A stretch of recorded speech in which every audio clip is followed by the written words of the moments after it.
je vous invite à couper votre caméra, sachant qu'effectivement, le replay de ce petit déjeuner sera disponible dès cet après-midi sur, la chaîne YouTube de l'Agence française des chemins de Compostelle. Voilà pour la petite introduction technique. Je vois qu'on a encore 2 personnes en salle d'attente. Donc, nous allons laisser une petite minute encore et nous allons pouvoir démarrer assez rapidement. Voilà, encore une personne.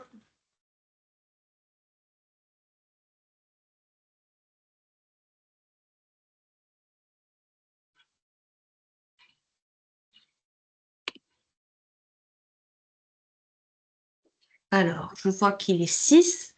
Je ne vois plus personne dans la salle d'attente. Donc, nous allons démarrer. Donc, aujourd'hui, avec un thème que je trouve, à titre personnel, vraiment passionnant, le patrimoine au service de la solidarité ville-campagne, et ICOMOS France, représenté donc notamment donc par, euh, bien évidemment, hop, je reprends mes éléments pour n'oublier personne en... Ah, décidément. Moi aussi. Alors, représenté par Monsieur Palot, donc architecte en chef des monuments historiques, président d'ICOMOS France. Jean-Pierre Thibault, administrateur d'ICOMOS France, président du collectif Paysage de l'après-pétrole. Et donc Charlotte Pingou, chargée de coordination de la politique archéologique au ministère de la Culture. Et bien sûr, Isabelle Palmy, donc directrice d'ICOMOS France. Nous avions sollicité ICOMOS France sur ce thème qui avait fait l'objet, mais je pense qu'Isabelle va revenir dessus, d'un atelier organisé à Strasbourg en 2022, si mes souvenirs sont bons. Et en ces temps où on oppose ville et campagne souvent dans les prises de parole, il nous semblait important aussi que voilà, les échanges de cet atelier puissent être abordés et pour montrer comment on peut vraiment mettre en œuvre de la solidarité entre le patrimoine urbain, le patrimoine rural et leurs habitants. Isabelle, je vous passe la parole. Oui, merci beaucoup Laure.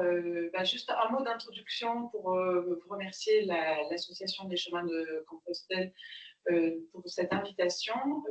Effectivement, ICOMOS France a réalisé en 2022 un colloque qui s'appelait le patrimoine au service de la solidarité des campagnes, qui était réalisé en partenariat avec la Fédération des parcs naturels régionaux de France.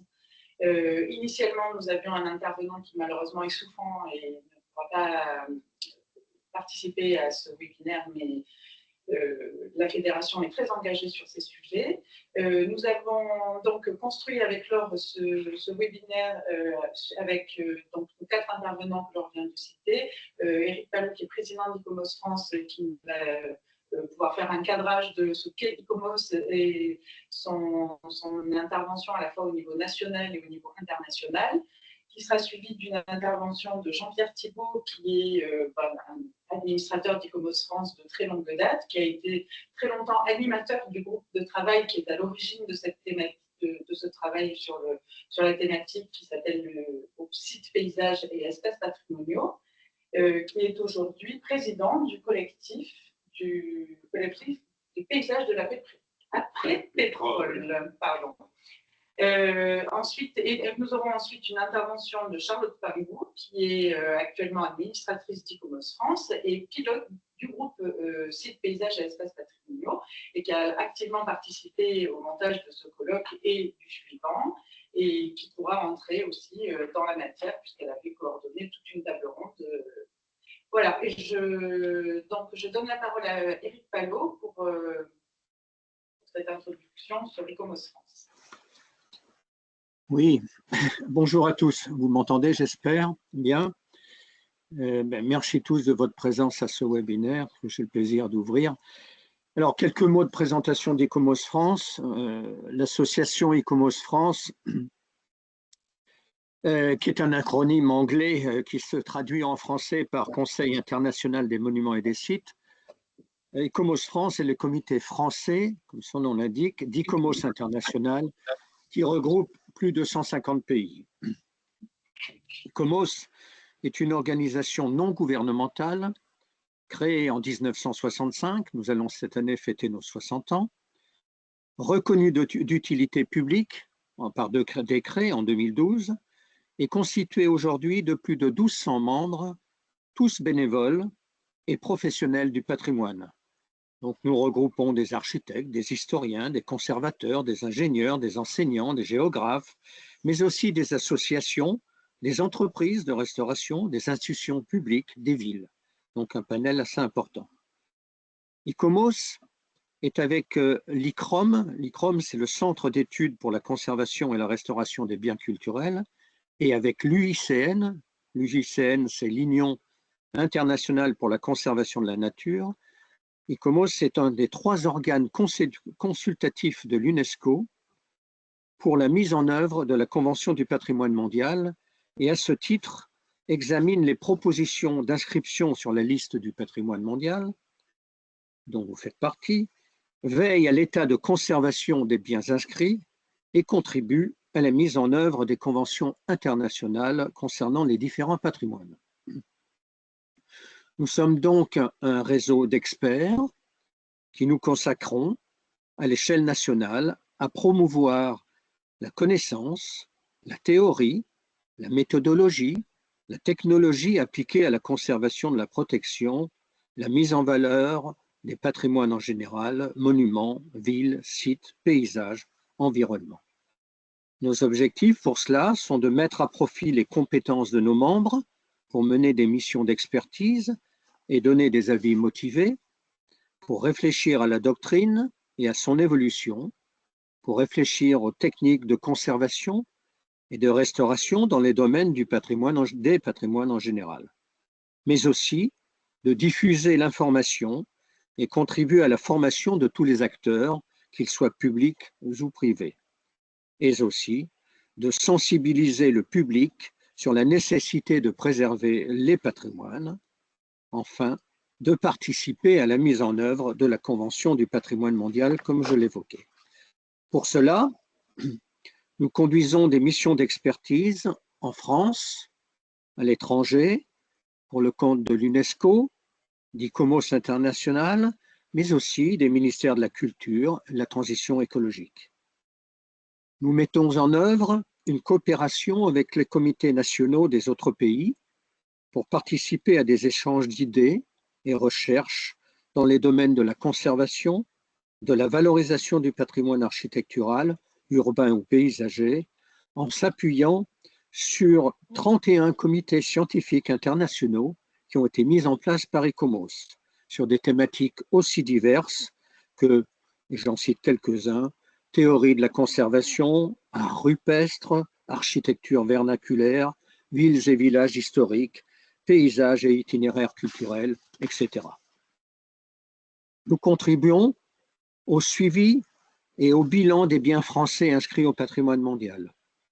Nous mettons en place pour cela des groupes de travail pour mener ces différentes actions.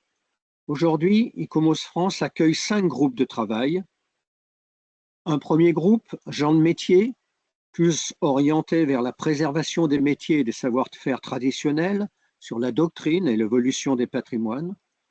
Un second groupe, le groupe Patrimoine mondial, qui analyse les dossiers d'inscription proposés par le comité du patrimoine mondial notamment, et réfléchit à l'évolution de celui-ci. Un troisième groupe, le groupe Patrimoine du XXe siècle, qui mène des actions de veille, analyse la production contemporaine et réfléchit à la préservation de ce qui sera le patrimoine de demain. Un quatrième groupe, le groupe Climat et Patrimoine, plus transversal, qui analyse entre autres, à l'aune des changements climatiques, les conditions de préservation des patrimoines, mais aussi mène des actions de prévention. Un cinquième groupe, enfin, le groupe Sites, Paysages et Espaces patrimoniaux, qui animera le webinaire aujourd'hui et pour lequel Jean-Pierre Thibault vous détaillera ses activités. Mais nous avons aussi d'autres groupes de travail plus occasionnels, moins formels, qui travaillent sur des thématiques peut-être plus spécifiques. On a un groupe identité qui réfléchit à la position d'ICOMOS et dans ses relations avec ses partenaires. On a un groupe qui a travaillé sur le millefeuille administratif et qui est en train d'éditer un ouvrage que l'on a appelé boîte à outils législative pour essayer de faire plus comprendre la législation qui couvre l'ensemble des patrimoines. À la suite de ces groupes de travail, nous organisons des colloques.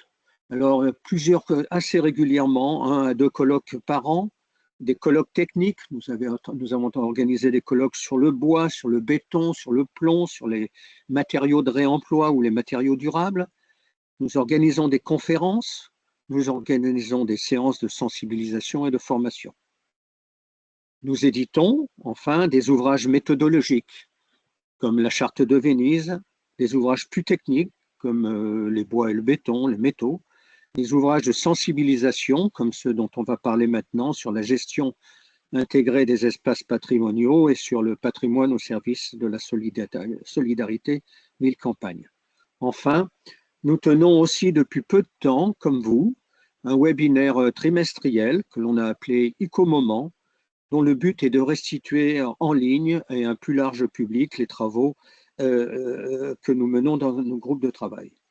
Vous voyez ces actions diverses à l'échelon national, mais nous les menons aussi à l'étranger, par une présence régulière dans les comités scientifiques internationaux, par la participation à des colloques et assemblées générales, de façon à collaborer et échanger au mieux avec l'ensemble des 150 pays membres d'ICOMOS. Grâce à la réflexion des différents comités nationaux et des comités scientifiques internationaux, ICOMOS International, alors, énonce des principes en faveur d'une meilleure qualité de la préservation, de la conservation et de la gestion de l'environnement culturel, qui donnent lieu ensuite à la publication de chartes internationales sur des thématiques très diverses qui prennent en compte en plus les sensibilités des différents pays, chartes qui sont publiées par ICOMOS International et pour lesquelles nous allons cette année faire un document réunissant l'ensemble de ces chartes internationales. Voilà, très rapidement présenter ce qu'est ICOMOS France. Et puis, je crois que je dois céder la parole à Jean-Pierre Thibault. Merci. Merci beaucoup. Du coup, je vois que hop, je vois courir Isabelle, mais je pense que c'est pour rétablir le son. Parfait, et ça fonctionne. Ça marche. Merci, bonjour à tous. S'il serait utile peut-être de partager l'écran, j'ai quelques diapos qui, en fait, nous avaient servi à poser le décor et à poser la problématique à Strasbourg il y a déjà 3 ans presque. Non, c'était l'automne 2022, un peu moins de temps que ça. Il nous avait semblé important, en effet, parmi les éléments qui aujourd'hui sont importants pour les élus locaux que nous avons choisi dans ce cycle d'ateliers de privilégier en leur donnant prioritairement la parole, il y avait cette histoire de dichotomie, de dissociation et d'antagonisme parfois entre ville et campagne. Vous savez qu'il y a une association des maires ruraux en France qui est d'ailleurs présente à notre manifestation de Strasbourg, qui est très active dans la défense de cet espace rural.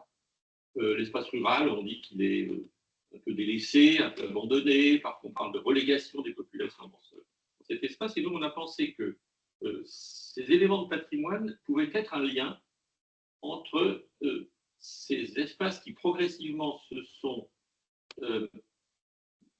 éloignés l'un de l'autre intellectuellement, que sont la ville et la campagne. Bon, entre-temps, peut-être que le partage d'écran va pouvoir être effectué.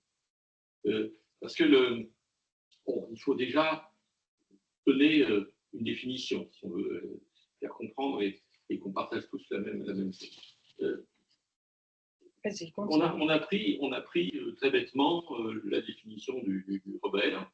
La campagne, c'est une grande étendue de pays plats et découverts. Bon. Et la ville, c'est le milieu géographique et social formé par une réunion importante de construction. Et la la définition, elle est physique. Distance entre les bâtiments, c'est également ce que porte l'INSEE. Mais elle est matinée aussi de politique. On ne peut pas partager l'écran. Il y a un petit truc. Alors, Isabelle, n'hésitez pas à m'envoyer votre support. Je vais le partager moi si cela vous convient. Je le fais tout de suite. Donc, on avait cette distinction physique qui est devenue une distinction politique et fonctionnelle. En fait, vous savez que le mouvement communaliste médiéval a prétendu que la ville rendait libre. En fait, la ville, c'était l'endroit qui avait conquis sa liberté, ses franchises, vis-à-vis des seigneurs féodaux, des feudataires qui, eux, tenaient la campagne et tenaient les personnes un petit peu en servage dans les campagnes. Donc, on avait une définition politique qui s'est surajoutée à cette définition physique. C'est bon, ça va marcher. Et puis, on a eu une définition qui est devenue purement fonctionnelle. Chaque espace avait une fonction économique identifiée. Production et commerce dans les villes, les fameuses foires médiévales, foires de Champagne, qui sont je crois au patrimoine mondial, immatériel. Et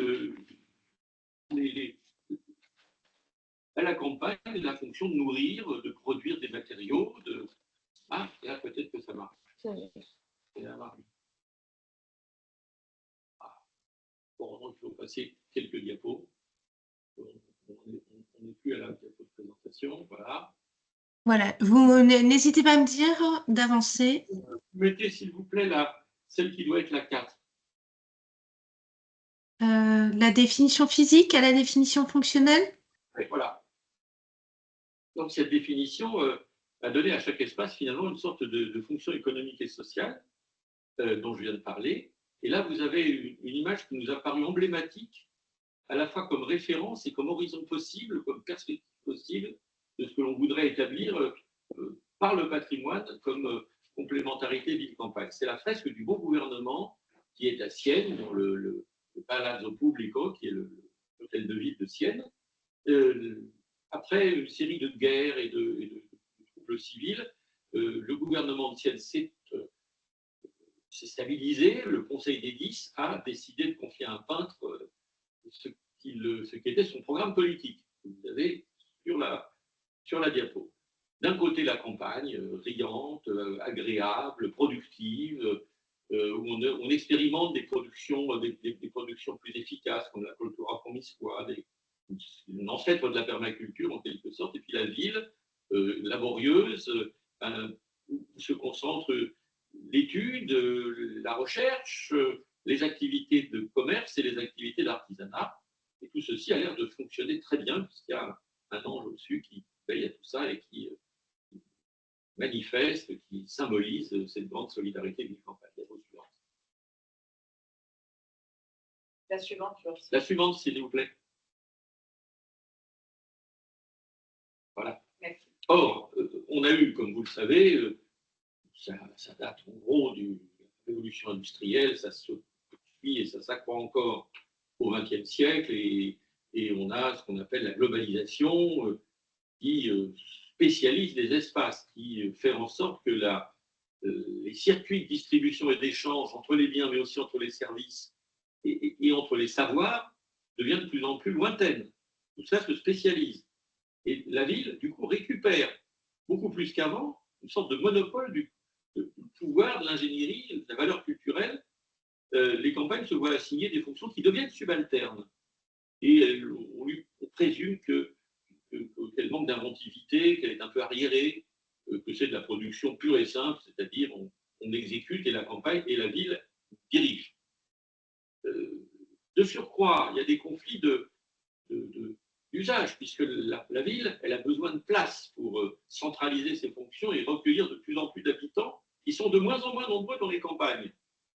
Donc, où mettre ces habitants? On les met aux alentours des villes. Et du coup, la ville s'étend de plus en plus.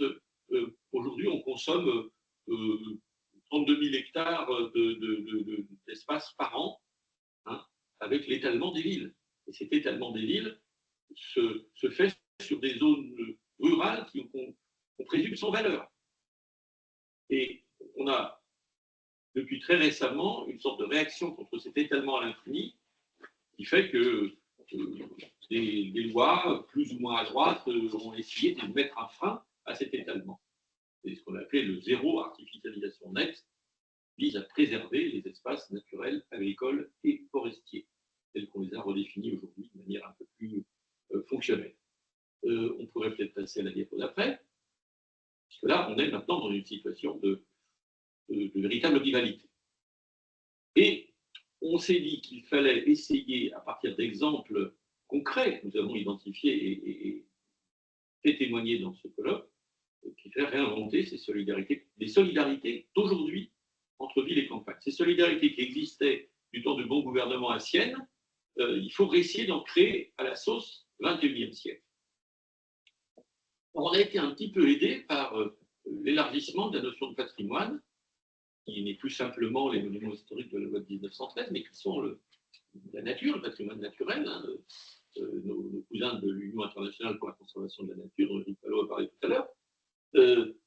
Les créations les plus récentes, il y a aujourd'hui un patrimoine du XXe siècle qui est fortement illustré et promu.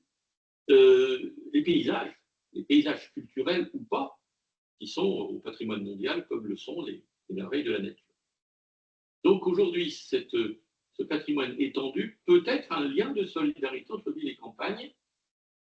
Il nous permet peut-être d'identifier des défis partagés pour un ensemble ville-campagne, ce que les Italiens, les territorialistes italiens, une école de pensée assez féconde et assez influente dans la péninsule italienne, a appelé une biorégion, c'est-à-dire un lieu où véritablement les fonctions, les caractères ont été mis en lien à la fois sur un substrat écologique et sur un ensemble d'établissements humains tel que ça est dit dans la théorie territorialiste.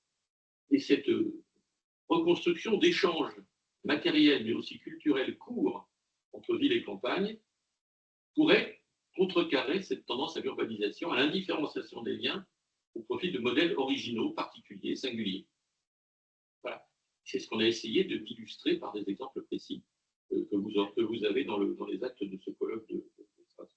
Diapo d'après. Diapo suivante. Merci. Et donc, quand on parle de défis communs à relever, il faut les identifier. Le plus simple, le plus évident, le plus historique, c'est l'alimentation et plus généralement les approvisionnements. L'alimentation, il y a effectivement ce qu'on mange, mais aussi comment on s'habille, comment on construit le bois, les matériaux, les textiles. Donc, il faut raccourcir les circuits entre la ville, la concentration d'habitants et la manière dont elle s'approvisionne à ses abords et trouver dans ce cas-là des liens de solidarité sur ce domaine. Le domaine touristique. Là aussi, il faut essayer de trouver des valeurs partagées à la fois de préservation de la nature, ce qui suppose que la ville cesse d'être prédatrice des espaces naturels environnants. Il faut qu'on préserve le paysage, qu'on arrête l'uniformisation de ces grands espaces de pavillons ou de zones d'activité, et puis que ce véritable système devienne un produit touristique, en tout cas une valeur touristique permettant les personnes qui visitent légitimement une ville patrimoniale de se rendre compte qu'autour de la ville patrimoniale, il y a des choses intéressantes. On a eu un exemple tout à fait passionnant sur Florence et la Toscane, qui nous a montré qu'aujourd'hui, c'était une des solutions possibles au surtourisme des espaces urbains, d'emmener les visiteurs au-delà des murs, au-delà des périphériques, au-delà des rocades, dans un espace campagnard qui serait redevenu un espace de grande qualité. Et redevenu grâce à une forme de solidarité concrète où la ville se doterait d'instruments de solidarité, y compris d'instruments financiers permettant d'améliorer l'écrin finalement de ce qu'elle est et de la manière dont elle est configurée. Il y a un troisième domaine qui est important aujourd'hui et qui peut être extrêmement conflictuel, c'est le domaine énergétique. Vous savez, vous connaissez tous les difficultés rencontrées par les producteurs d'énergie renouvelable dans l'implantation de dispositifs qui, comme par hasard, sont plutôt à la campagne qu'à la ville. Les éoliennes, les méthaniseurs sont à la campagne et les consommateurs sont en ville. Comment fait-on? Et on a quelques démarches territoriales, notamment je pense au territoire à énergie positive, qui englobent une partie urbaine et une partie rurale.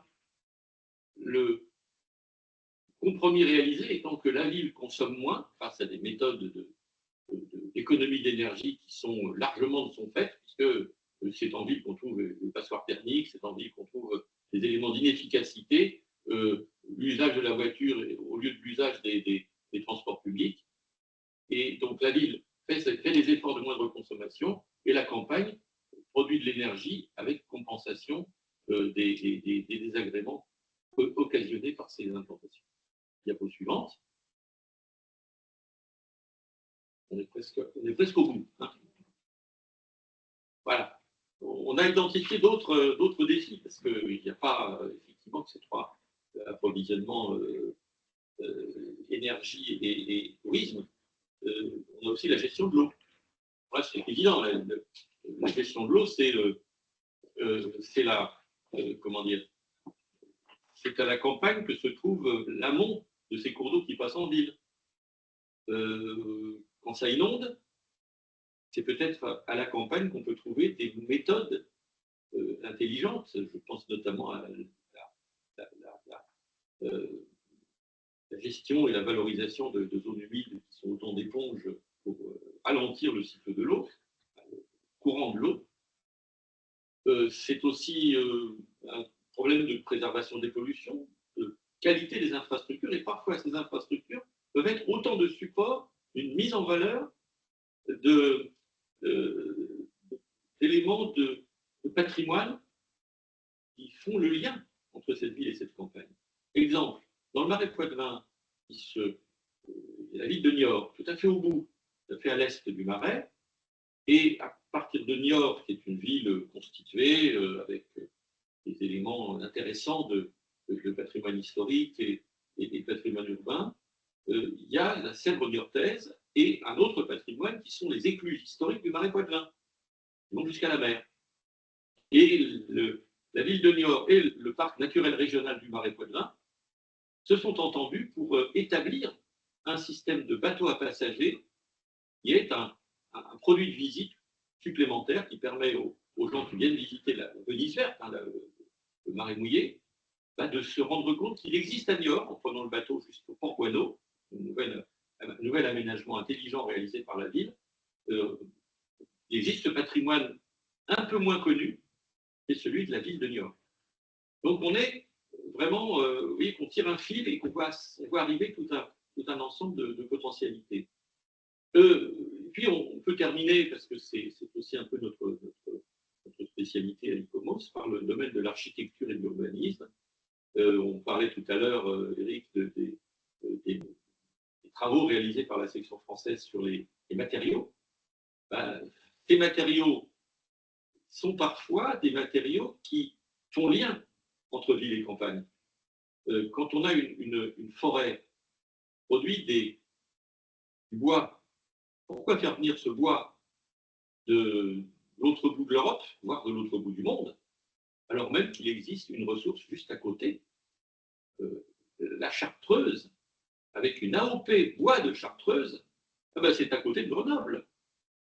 Et donc le bois de Chartreuse peut commencer à être utilisé pour des constructions en bois qui sont faites sur Grenoble. On a la même problématique entre le parc des Vosges du Nord, le PNR des Vosges du Nord, et la ville de Strasbourg. Alors, c'est pas facile, ça contredit des tendances lourdes aujourd'hui à utiliser les matériaux un peu banals. Voilà. Il y a aussi un autre élément qui est plus culturel, celui-ci, c'est les morphologies urbaines. Les morphologies urbaines, on peut les retrouver aussi bien en ville qu'à la campagne. La manière de configurer un espace urbain est souvent extrêmement intelligent. On ne le trouve plus trop en ville parce qu'il a été gommé par des éléments successifs, mais dans les villages voisins, dans les petites cités voisines, on peut trouver des morphologies qui sont des préfigurations de ce que pourrait être aujourd'hui une ville, je dirais, bioclimatique avec un système permettant d'éviter les trop fortes chaleurs ou d'éviter les catastrophes. On en parlait tout à l'heure à propos des marais. Voilà. Donc on a on trouve des éléments de solidarité, des éléments de partage entre ville et campagne, à la fois grâce à cette notion extensive du patrimoine qu'on défend à Icomos France, pas simplement des éléments bâtis, pas simplement ce genre de choses, mais vraiment une vision englobante du patrimoine. Et on peut trouver donc une façon, on espère, et on a montré quelques exemples que c'était peut-être possible, de réaliser une sorte de réconciliation nécessaire entre les espaces ruraux et les espaces urbains. Voilà ce qu'on a tenté de faire il y a pas beaucoup d'années dans ce colloque de Strasbourg. Et on a des tas d'exemples à l'esprit. Hein. Je pense qu'effectivement, les chemins de Saint-Jacques sont un élément de lien patrimonial, un fil directeur, un fil de liaison entre les pèlerins passent à la campagne avant d'arriver dans une ville-étape, pour d'en repartir, et tout ce qu'ils ont pu voir dans les campagnes qu'ils ont traversées, se rendent bien compte que ces campagnes ne sont pas des éléments banals, aliénés, sans intérêt, comme on le dit trop souvent parfois dans nos médias essentiellement citadins. Voilà. Merci beaucoup. Merci Jean-Pierre. Peut-être que, Laure, si vous en êtes d'accord, on peut enchaîner tout de suite avec une prise de parole de Charlotte Pingou. Oui. Venir tout à fait compléter, s'adosser aux propos de Jean-Pierre. Oui, bien sûr. Au contraire, est-ce que vous avez un autre support à partager ou est-ce que... Non. Alors, à vrai dire, je pense que Jean-Pierre a bien illustré toute la question et la quintessence de ce colloque qui a été organisé par Icomos France. C'est vrai que notre ami de la Fédération des parcs naturels régionaux n'est pas forcément là et je me sens pas forcément d'illustrer ce qu'il aurait pu rapporter en tant que partenaire de ce colloque. Peut-être juste pour compléter sur le colloque qui a été réalisé. C'est vrai qu'on a abordé le patrimoine dans toutes ses composantes et notamment sous l'angle des ressources, parce qu'on a quand même un credo dans ce groupe de travail qui est de considérer le patrimoine comme un écosystème vivant. Et non pas seulement comme quelque chose issu du passé. Donc, c'est à la fois un écosystème vivant, un écosystème qui sert, qui a sa fonctionnalité, qui s'enrichit, qui se renouvelle. Et de ce fait, c'est vrai que grouper, avoir une vision, alors là j'emploie le terme, la formulation d'un de nos élus, une vision kaléidoscopique du patrimoine, permet aussi de le voir voilà, sous tous ces aspects. C'est pour ça que ça nous a permis d'aborder aussi bien la filière bois que la filière énergie, alimentaire, eau, et pas seulement le patrimoine culturel bâti ou non bâti. Voilà, c'est ma casquette d'archéologue qui du coup influence peut-être un petit peu. Ni seulement sous l'angle d'un inventaire faune-flore de patrimoine naturel. C'est vrai qu'on voit tout ça comme un système qui se rend déjà mutuellement service, qui est indissociable, et qu'on aborde sous l'angle du paysage anthropisé, si on pouvait résumer les choses. Si bien que cette notion de ville-campagne, on l'a abordée à Essian, en essayant aussi un peu de casser ces deux entités et de montrer en quoi il y avait aujourd'hui une synergie qui existait, qu'il fallait en tout cas révéler, retrouver, à travers ces différentes ressources patrimoniales. Voilà. Après, pour les exemples, c'est vrai que nous avons eu beaucoup de PNR qui ont participé aux allocutions lors du colloque, qui a du coup expliqué aussi que la Fédération des parcs soit notre partenaire sur cette conférence, et qui ont souvent eu le rôle, révélé en tout cas un rôle de médiateur à l'échelle territoriale. Médiateur parce que justement, une forte appétence pour ces deux dimensions nature-culture du patrimoine, une capacité de maîtrise d'ouvrage et de médiation importante auprès des élus. Donc les PNR sont ressortis en tout cas comme un des principaux acteurs de coordination, y compris ville-campagne, ce qui nous a permis voilà, de les mobiliser en tout cas sur ce colloque. Après, il y a peut-être aussi une thématique qui est ressortie de ce colloque qu'on a trouvé intéressante, et qui ne sera pas étrangère au chemin de Saint-Jacques. C'est à la fois la notion de trame structurante, qui sont des axes finalement de fédération plutôt que des axes traversants. Et l'idée, voilà, il ne s'agit pas seulement de parler des axes de transport, mais aussi des lisières entre ces villes et campagnes, qu'on a souvent pu considérer comme étant étanches et qui finalement deviennent des lieux de coordination, de rencontres, qui sont beaucoup plus poreuses qu'on imagine.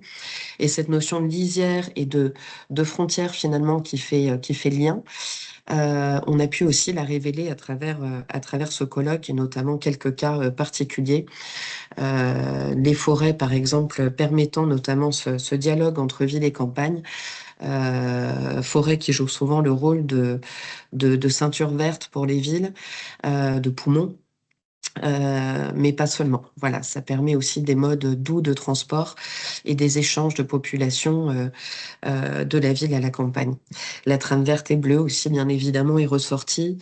Et ça, on l'a vu à travers l'exemple nantais, qui a développé ce qu'il appelle l'étoile nantaise, où finalement il suit les trames vertes et bleues pour connecter des pôles, enfin on va dire une multitude de pôles qui ne tourneraient pas seulement autour du centre névralgique Nantes, mais qui viendraient à diffuser plus largement les flux, la population et les points d'attractivité.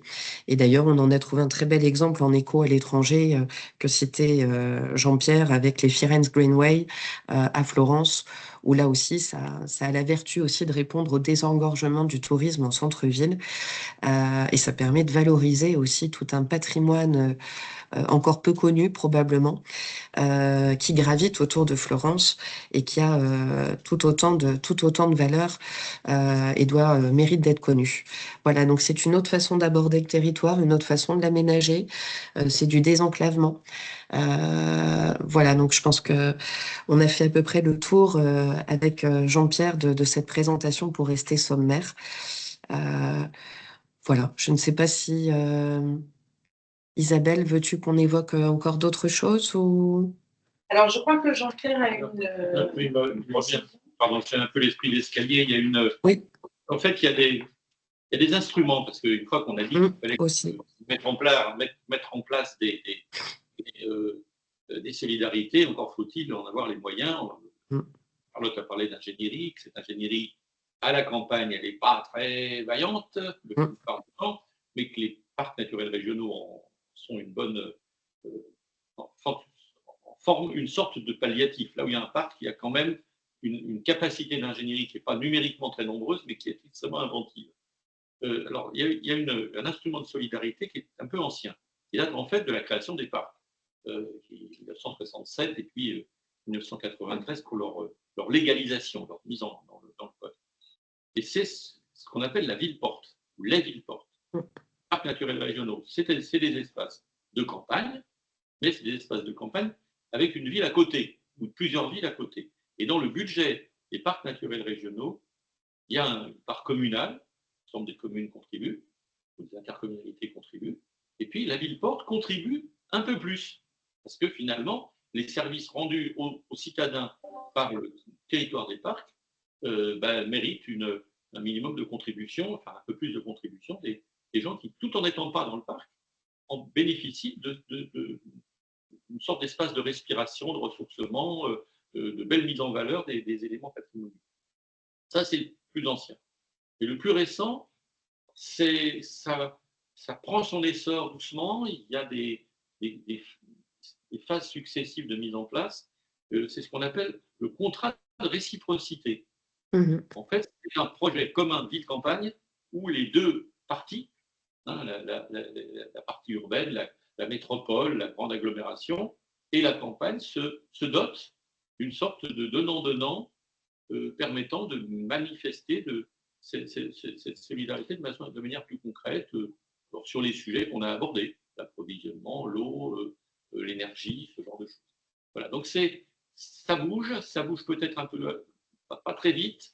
On a encore un problème qu'on a identifié en conclusion à Strasbourg, qui est l'absence ou le déséquilibre en termes d'ingénierie entre ville et campagne. À Strasbourg, par exemple, l'entremise pour éviter que ce soit finalement les services techniques de la métropole qui viennent expliquer aux pauvres ruraux démunis comment il faut faire pour ceci ou cela, ils se sont dotés d'un tiers qui est l'agence d'urbanisme. Alors ça marche à Strasbourg, ça peut marcher dans d'autres territoires dotés de ce genre d'instruments. Donc voilà, il y a un problème qui reste posé. Et puis évidemment, les instruments financiers aujourd'hui, il faut les développer parce que les mises en solidarité sont quand même des choses qui peuvent être coûteuses. Voilà. Oui.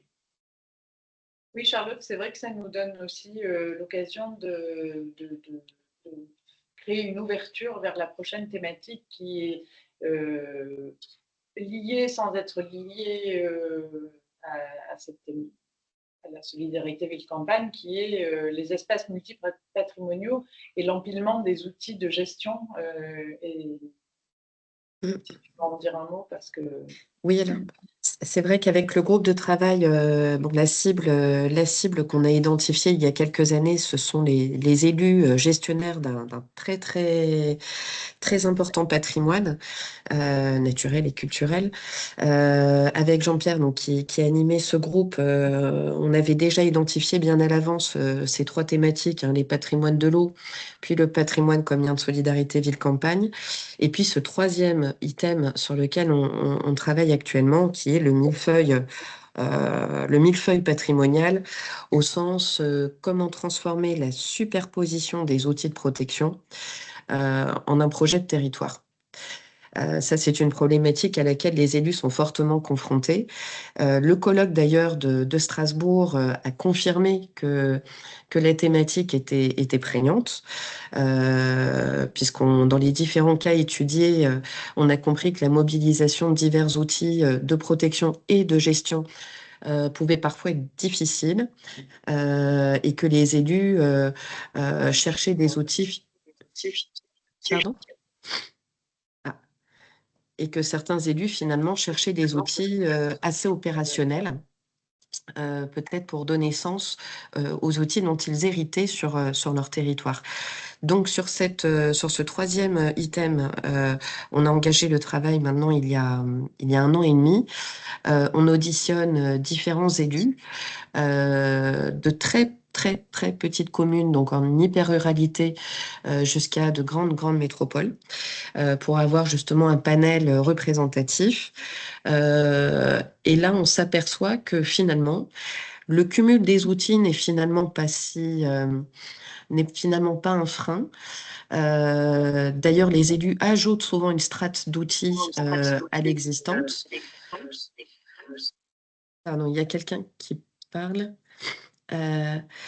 Et du coup, en fait, ils ont tendance, au contraire, à choisir de nouveaux outils très opérationnels.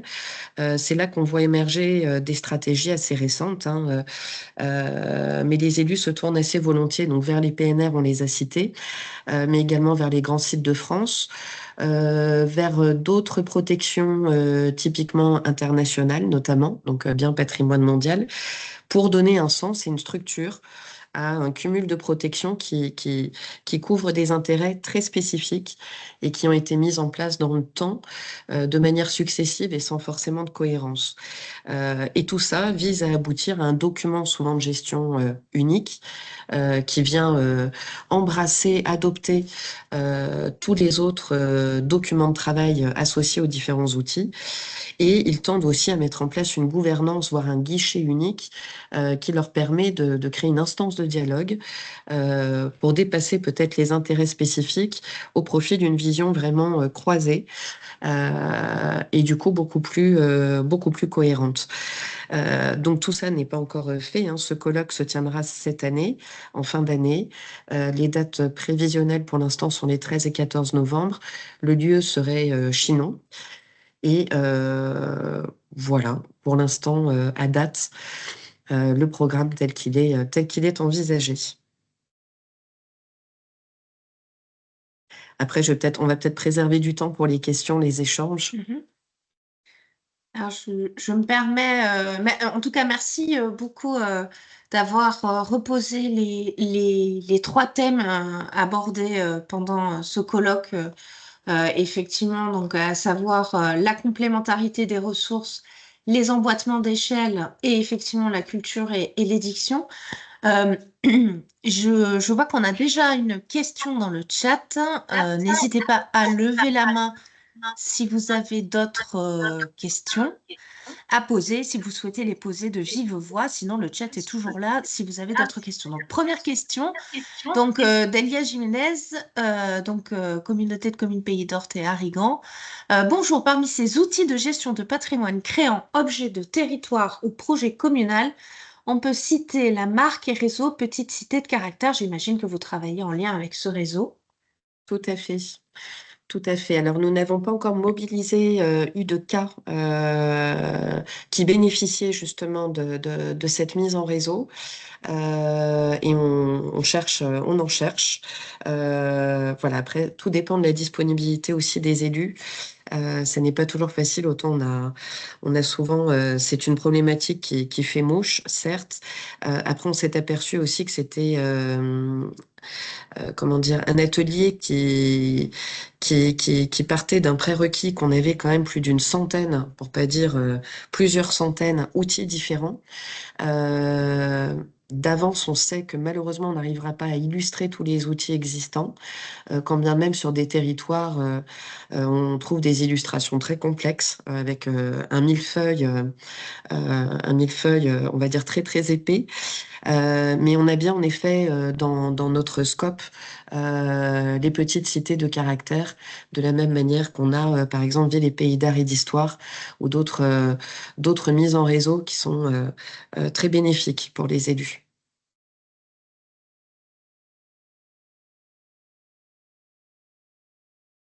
Alors, nous avons une question de Jeanne-Thérèse. Alors, excusez-moi, je ne vois pas tout à fait la Oui, totalité c'est du pas nom. grave, je vais me présenter. Bonjour. Merci. Jeanne-Thérèse Bontingue, je suis chef de projet ville d'art et d'histoire à la ville de Périgueux. Donc là, vous venez de le souligner, mais je voulais souligner que souvent, les territoires labellisés VPH ont un rayonnement sur leur campagne et que ça peut être un instrument, une ingénierie qui peut appuyer des projets.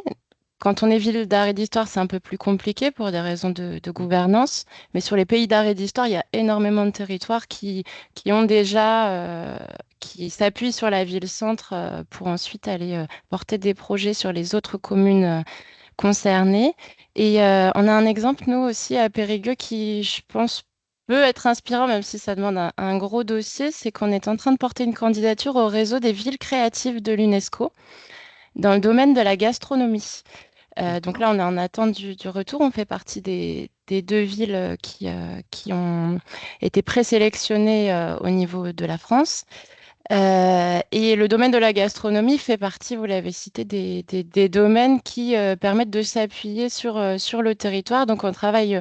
L'intérêt de la candidature réseau des villes créatives de l'UNESCO, c'est qu'on est allé effectivement chercher un chargé de projet et qu'on mobilise les autres collectivités, les partenaires du territoire et on profite de cet aspect ville-centre pour aller fédérer et faire connaître des choses qui existent déjà sur les territoires et qui en fait n'étaient pas connues, soit entre les partenaires publics ou privés, etc. Donc il y a vraiment un aspect fédérateur qui au niveau de la candidature a été très salué et qu'on espère si on est désigné pouvoir poursuivre. Donc je voulais citer cet exemple parce que en fait d'un désir politique, une volonté politique de porter une candidature sur ce thème de la gastronomie qui est assez évident en Périgord, en fait, on s'est rendu compte qu'on avait un aspect fédérateur qui était assez productif sur le territoire pour créer du lien entre ville et campagne en l'occurrence.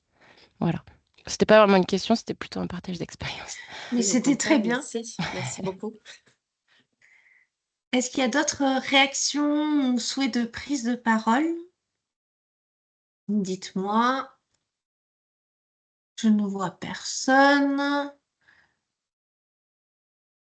Pour le moment, non. N'hésitez pas, hein, c'est l'occasion. Il nous reste quelques minutes.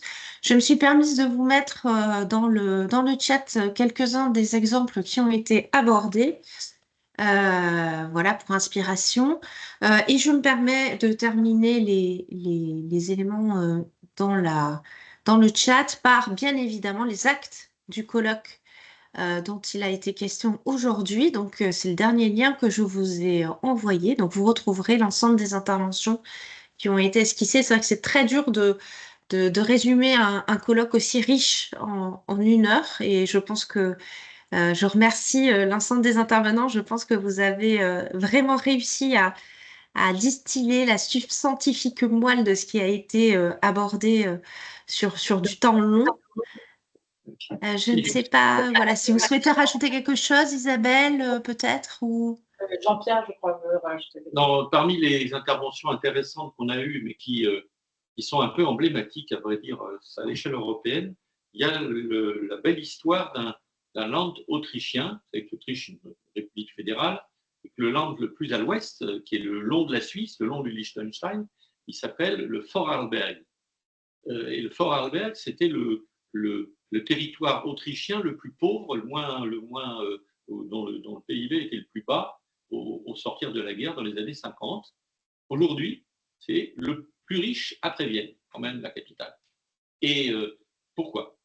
Parce que précisément, ce petit espace avec une amplitude d'altitude considérable, hein, on est à la fois au bord du lac de Constance et dans les altitudes alpines de l'ordre de entre 3 et 4 000 mètres.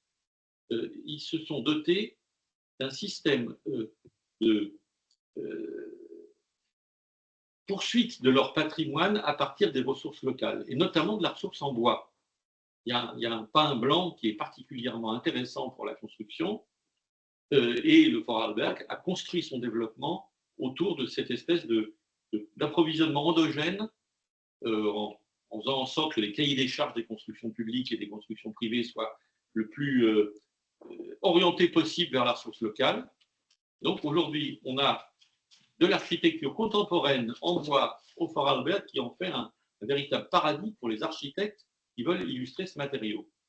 Et par ailleurs, on a dans ce territoire institué des petits systèmes de supermarchés locaux pour la vente des produits de la campagne et des bords de lac. Et voilà, on a vraiment un exemple de développement où les 3 villes du Vorarlberg, il y a Bregenz, Dornbirn et puis un troisième que j'oublie, se sont appuyés sur les ressources de leur espace rural, promouvoir un projet de développement qui en fait aujourd'hui un exemple européen.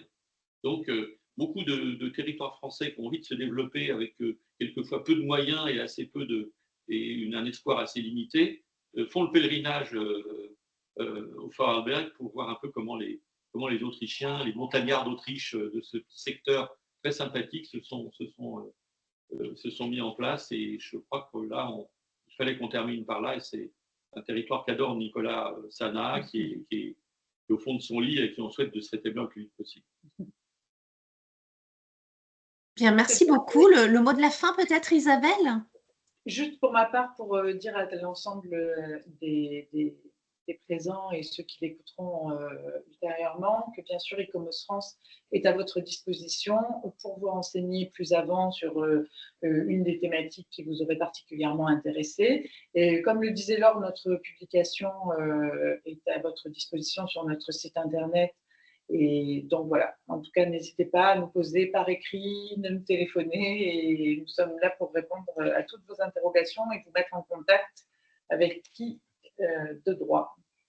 Alors, j'ai une question in extremis qui permettra de clore.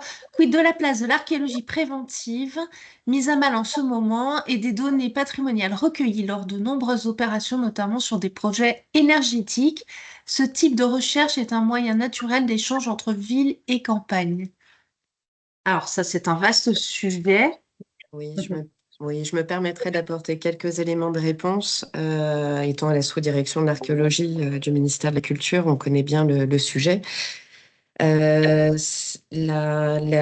discipline, parce que c'est une discipline, hein, l'archéologie, au même titre que l'inventaire, c'est vrai que notre leitmotiv et notre finalité, c'est de produire de la connaissance. Et notamment dans le cadre de l'archéologie préventive, on baptise cette branche de l'archéologie comme étant du sauvetage ou de la sauvegarde par l'étude. Parce qu'évidemment, on ne doit pas s'opposer aux aménagements, au développement du territoire. De l'archéologie, de la ressource archéologique, par définition, on peut en avoir partout, potentiellement, hein, puisque est archéologique toute trace d'interaction entre l'homme et son environnement. Donc oui, l'archéologie préventive est un moyen de sauvegarder par l'étude et sur les projets notamment de développement des énergies renouvelables, d'industrie verte et toutes les lois récentes qu'on a vues se développer et qui encouragent notamment hein, les éoliennes, le photovoltaïque, les méthaniseurs, mais pas que.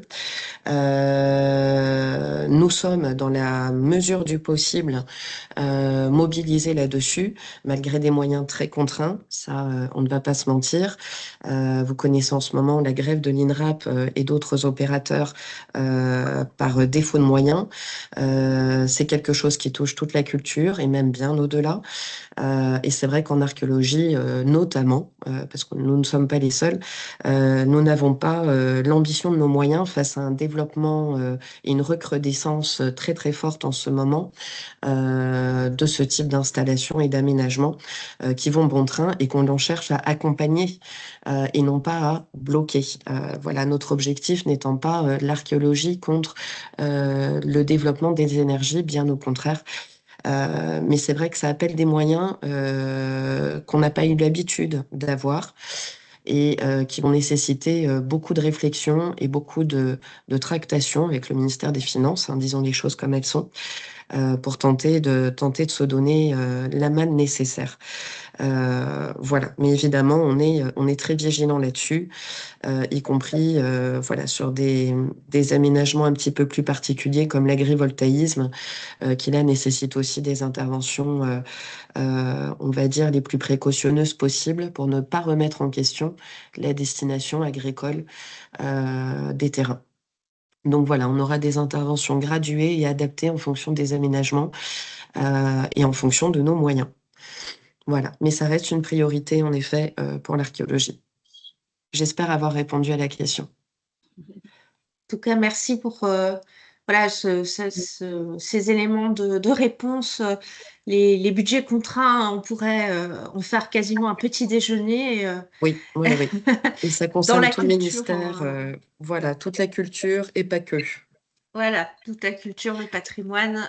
Je pense que nous sommes face aux mêmes défis C'est ça. financiers. Merci infiniment en tout cas donc à Isabelle Palmy, mais aussi à tous les intervenants. Un grand merci. Nous vous donnons rendez-vous pour le prochain petit déjeuner qui justement, merci pour la transition, sera consacré au mécénat et à l'action de la Fondation du patrimoine le long des chemins pour aborder d'autres modes de financement pour subvenir aux besoins en matière notamment de restauration des monuments, mais pas que. vous le verrez. Donc, nous vous donnons rendez-vous donc le lundi 12 mai. Si ce n'est déjà fait, vous pouvez vous inscrire avec le même lien que celui que vous avez utilisé pour vous inscrire au petit déjeuner d'aujourd'hui. Nous vous enverrons le lien de connexion correspondant par la suite. Voilà, merci à nouveau pour ce petit déjeuner très riche et qui intégrait beaucoup de pistes de réflexion. Et eh bien, écoutez, nous vous souhaitons une belle semaine à tous et à très bientôt. Merci beaucoup. Merci, merci. Merci. Bonne journée à tous. Bonne journée. Au revoir. Au revoir.